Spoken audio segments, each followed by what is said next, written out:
औज़ुबिल्लाहिमिनश्शैतानिर्रजीम बिस्मिल्लाहिर्रहमानिर्रहीम। आज हम 10 क्लास मैथमेटिक्स की बुक को स्टार्ट कर रहा है। तो इसमें हमारे साथ पहले एग्जांपल लिखा है solve a quadratic equation with factorization. Example number 1 को आपने फैक्टराइजेशन मेथड के ज़रिए सॉल्व करना है। और ये फैक्टराइजेशन मेथड 9 क्लास मैथमेटिक्स में एक्सरसाइज 5.3 में वहाँ पर आपने पहले क्वेश्चन इस पर किए, तो यहाँ पर फिर भी आया। तो हम स्टार्ट करेंगे एग्जांपल नंबर 1 में। पार्ट नंबर 1 गिवन हमारे साथ लिखा है कि 2x² + 2x - 11 = 1। यह हमारे साथ क्या है, गिवन है। रिक्वायर्ड क्या है कि सॉल्व बाय फैक्टराइजेशन मेथड।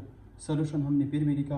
देखो अब हम क्या करें, ये जो इक्वेशन है इसका सॉल्यूशन बाय फैक्टराइजेशन मेथड नहीं होती क्योंकि ये स्टैंडर्ड फॉर्म में नहीं है। तो हम सबसे पहले इसको स्टैंडर्ड की फॉर्म में लिखे। स्टैंडर्ड का फॉर्म कुछ इसी तरह है ax²। इस इक्वेशन को आपने इस फॉर्म में सबसे पहले लिखना है। तो आप देखो इसको हम किस तरह लिखें, 2x² + 2x - 11।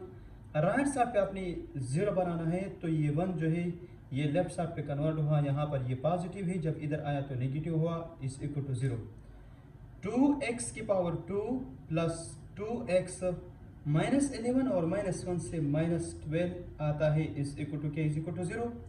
अगर आप इस इक्वेशन को देखो तो इसमें कॉमन है। कॉमन क्या है, 2 कॉमन है, तो 2 को कॉमन कर दो तो आपके पास क्या आता है, x² + x - 2 6 × 12 = 0। अब इस 2 को आपने खत्म करना है, तो क्या करो, dividing both side by 2। Left side को भी 2 पर डिवाइड करें और राइट साइड को भी 2 पर डिवाइड करें। तो ये 2 और ये 2 डिवीजन के फॉर्म में खत्म होती है। x² + x - 6 = क्या, = 0। 0/2 से क्या आता है, 0 आता है। अब ये जो हमारे साथ आया है, ये इक्वेशन आपके पास क्या है, क्वाड्रेटिक इक्वेशन है। अब हम इसको बाय फैक्टराइजेशन मेथड के जरिए सॉल्व करना है। तो हम क्या करें, फर्स्ट एलिमेंट और लास्ट एलिमेंट को आपस में प्रोडक्ट करें। तो थोड़ा देखो, -6 × x² से क्या आता है, -6x² आता है। अब हम ऐसे दो एलिमेंट के बारे में सोचिए जिसकी एडिशन से क्या आता है, x आता है, और प्रोडक्ट से क्या आता है, -6x² आता है। अब देखो अगर आप इसको इस तरह लिखे, 3x - 2x = क्या, = x। 3x से जब आप 2x को सब्ट्रैक्ट करो तो आपके पास क्या आता है, x आता है। और अगर आप इन दोनों का प्रोडक्ट करें, 2 2 3 × 6 - 6x⁴1 x⁴1 से क्या आता है, -6x⁴2 आता है। x⁴1 x⁴1 क्या है, ज़रब में पावर जमा होती है, तो फिर x⁴2 आता है, -6x⁴2 आता है। तो अब हम क्या करें, इस x की जगह हम क्या पुट करें, 3x - 2। देखो x⁴2 + 3x - 2x - 6 = 0। इस स्टेप में कॉमन क्या है, x कॉमन है, तो x + 3। इसमें एक नेगेटिव कॉमन है और साथ साथ 2 भी कॉमन है, तो बाहर निकाल दे, तो x + क्या, +3। अगर आप जमा ज़रब मनफी करें तो आपके पास क्या आता है, -6 मनफी आता है, और 2 3 ज़रब से क्या आता है, 6 आता है, = क्या, 0। अब ये इसमें और इसमें हमने कॉमन को निकालना है, तो x + 3 × क्या, x - 2 = क्या, = 0। अब यहाँ पर हम क्या करें, प्रोडक्ट लॉ को इस्तेमाल करते हैं, 0 प्रोडक्ट लॉ को इस्तेमाल करते हैं। Open a, b close = 0। a = 0 और b = 0, या a 0 के बराबर होगा या b 0 के बराबर होगा। तो ये प्रॉपर्टी जो है ये हम इस स्टेप पर इस्तेमाल करें। तो थोड़ा देखो, x + 3 या ये 0 के बराबर होगा, और या x - 2 या ये 0 के बराबर होगा। अब हम क्या करें, implies that x + 3 = 0 से क्या आता है, x = क्या, -3। जब हम x की वैल्यू फाइंड आउट करें तो आपने इस x को राइट साइड पे शिफ्ट करना है, तो आपके पास क्या आता है, यहाँ पर ये पॉजिटिव है, लेकिन जब राइट साइड पे आए तो क्या होगा, नेगेटिव होगा। की दलील है कि x की वैल्यू किस चीज़ के बराबर है, -3 के बराबर है। इसके बाद x - 2 x minus 2 is equal to 0, जब हम x की वैल्यू फाइंड आउट करें तो आपके पास क्या आता है, x की वैल्यू क्या आता है, x इज इक्वल टू, यहाँ पर लेफ्ट साइड पे ये नेगेटिव है, लेकिन जब राइट साइड पे आए तो क्या होगा, -2 होगा, सॉरी 2 होगा, क्या होगा, +2 होगा। x की वैल्यू यहाँ पर -2 है, लेकिन जब राइट साइड पे आए तो क्या होगा, पॉजिटिव होगा। अब हम क्या करें, हम इसका वेरिफिकेशन करें, तो आप थोड़ा वेरिफिकेशन चेक करो। यहाँ पर x की पावर 2 आया, आपके पास जो सोल्यूशन आया वो कितने है, वो भी 2 है।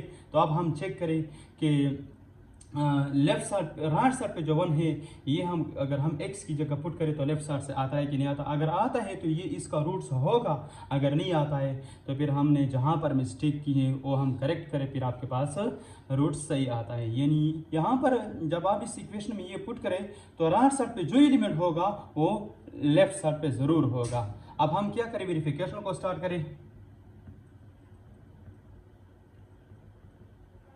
वेरिफिकेशन क्या है, अब हम इस इक्वेशन में x की जगह क्या पुट करें, -3 पुट करें। तो थोड़ा देखो, 2 इंटू -3 की पावर क्या, -3 की पावर 2 प्लस 2 इंटू क्या, -3 -11 इज इक्वल टू क्या, इज इक्वल टू 1।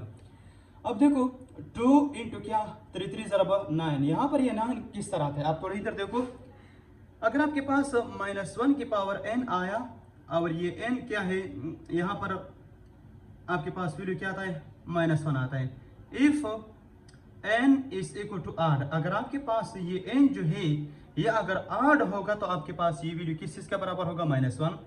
-1 की power n is equal to positive 1 आया। If n is equal to क्या, n is equal to a1, अगर आपके पास ये n जो है ये अगर इवन आया तो आपके पास वैल्यू पॉजिटिव होगा। अगर आप इस 2 को देखो तो ये इवन है, तो -3 से क्या आता है, +9 आता है। प्लस 2 3 ज़रब माइनस ज़रब जमा से क्या आता है, माइनस आता है। 2 3 ज़रब 6 -11 इज इक्वल टू 1। 2 9 ज़रब 18 -17, -11 और -6 को जब आप ऐड करो तो क्या आता है, -17 इज इक्वल टू 1, क्या आता है, +1 इज इक्वल टू +1। अगर आप देखो लेफ्ट साइड जो है वो राइट साइड के बराबर है, तो ये क्या होगा, ये ट्रू होगा, ये इसके लिए ट्रू होगा। मतलब ये है कि ये -3 जो है ये इसका सोल्यूशन होगा या इसका रूट्स होगा। इसके बाद 2 के लिए आप चेक करें, देखो 2 इंटू 2 की पावर क्या, 2 की पावर 2 प्लस 2 इंटू क्या, 2 -11 इज इक्वल टू क्या, 1। 2 इंटू 2 2 ज़रब 4 प्लस 2 2 ज़रब 4 -11 इज इक्वल टू क्या, 1। तो 4 ज़रब 8 प्लस 4 -11 इज इक्वल टू 1, तो 12 -11 इज इक्वल टू 1, तो 1 इज इक्वल टू क्या, 1 होगा। 12 से जब आप 11 को सब्ट्रैक्ट करते तो 1 आता है। लेफ्ट साइड राइट साइड के बराबर होगा, तो ये क्या होगा, ये फिर ट्रू होगा। किताब में क्वेश्चन नंबर एग्जांपल नंबर 1 में पार्ट नंबर 2 लिखा है कि 12t² is equal to t+1।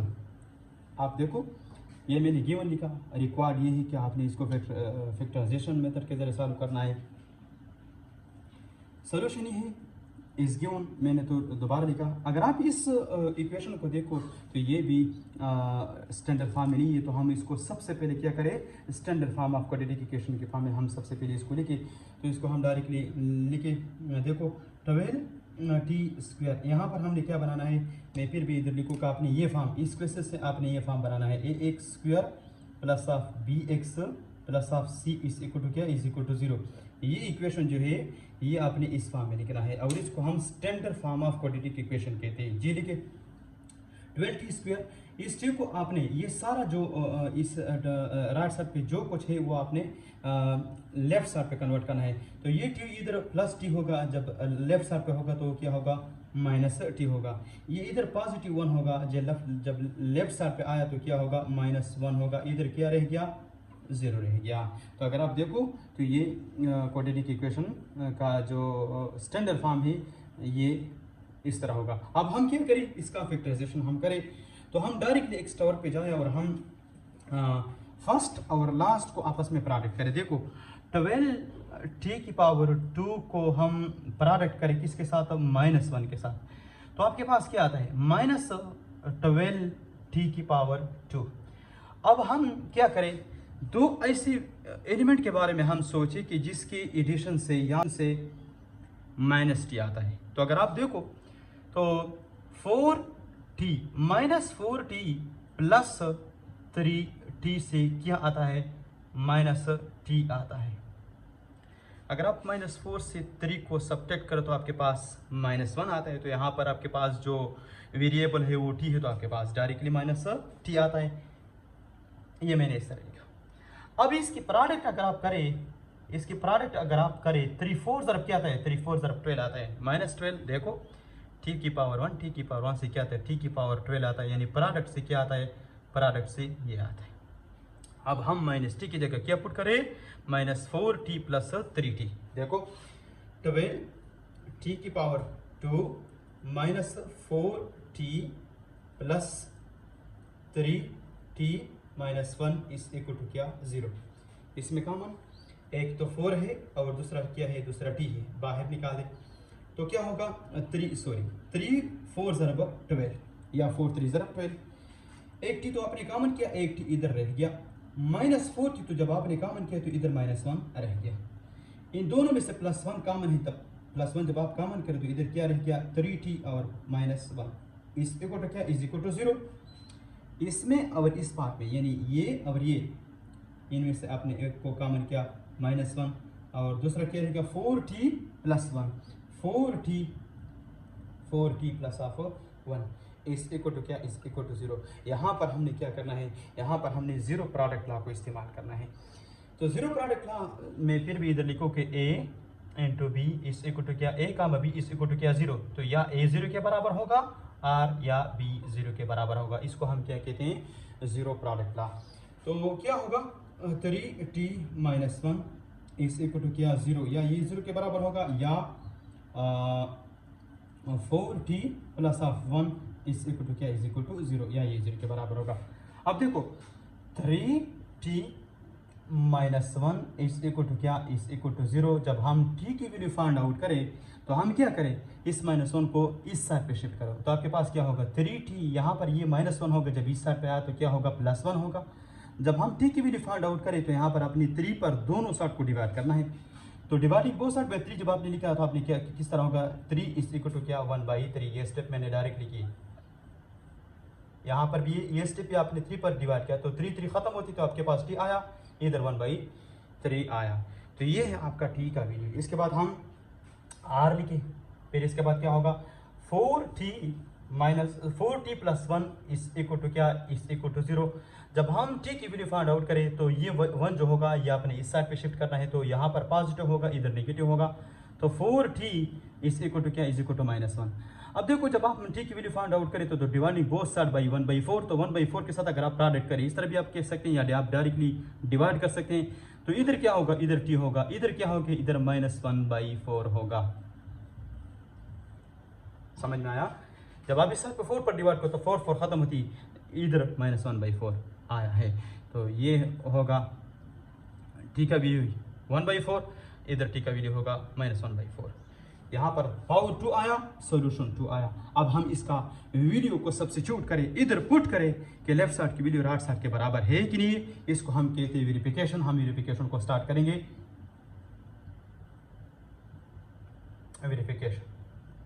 Verification क्या है, आप देखो 12 t की जगह हम ये वैल्यू पुट करें 1/3 का होल स्क्वायर इस इक्वल टू 1/3। 3 की जगह हमने क्या पुट किया, 1/3 पुट किया, प्लस ऑफ क्या, प्लस ऑफ 1। जी स्टार्ट करें। 12 इंटू क्या, 1 पर अगर आप स्क्वायर ले ले तो वही 1 आता है। 3 पर अगर हम स्क्वायर ले ले तो वो क्या आता है, 3 3 ज़रब 9 आता है। आप देखो 3 3 ज़रब 9, 3 4 ज़रब 12, आपके पास क्या आता है, 4/3 लेफ्ट साइड से आता है। अब हम कोशिश करें कि राइट साइड पे ये वैल्यू आता है। इसका एलसीएम क्या होगा, इसका एलसीएम होगा 3, यहाँ पर ये होगा 1, 3 के 1 के साथ अगर आप प्रोडक्ट करें तो 3 1 ज़रब क्या होगा, 3 1 ज़रब 3, 1 अगर 4 कर अगर आप ऐड करो तो 4/3 होगा। तो ये लेफ्ट साइड राइट साइड के बराबर होगा, तो ये क्या होगा, ये ट्रू होगा। ये क्या होगा, ये ट्रू। अब हम इसके लिए चेक करें जल्दी। 12 इंटू -1/4 का होल स्क्वायर इस इक्वल टू -1/4 प्लस ऑफ क्या, प्लस ऑफ 1। देखो 12 इंटू क्या, ये मैंने आपको समझाया। एग्जाम्पल नंबर और 1 में जो पार्ट नंबर 1 है ये मैंने आपको समझाया, जब इवन आया तो ये वैल्यू जो है ये इवन होगा, ये पॉजिटिव होगा, सॉरी। इधर अगर पावर इवन आया तो ये जो वैल्यू है ये क्या होगा, ये इवन होगा। तो 1 डिवाइडेड बाई 1 का अगर हम स्क्वायर ले ले तो 1 आता है, 4 का अगर हम स्क्वायर ले ले तो 16 आता है। इस इक्वल टू, अब इसको सिंप्लीफाई करो, 3 4 12 दे दो, 3 4 12 4 4 16, आपके पास क्या आता है 3/4 आता है। अब हम इस स्टेप को करें, यहाँ पर आपके पास ये 4 आता है इसके एलसीएम, यहाँ पर ये -1 आपने इधर लिखा, 4 का प्रोडक्ट इसके साथ करें तो क्या होगा, +4 होगा। तो +4 से आप -1 को सेपरेट करें तो आपके पास क्या आता है 3/4, तो ये क्या होगा, ये भी ट्रू होगा।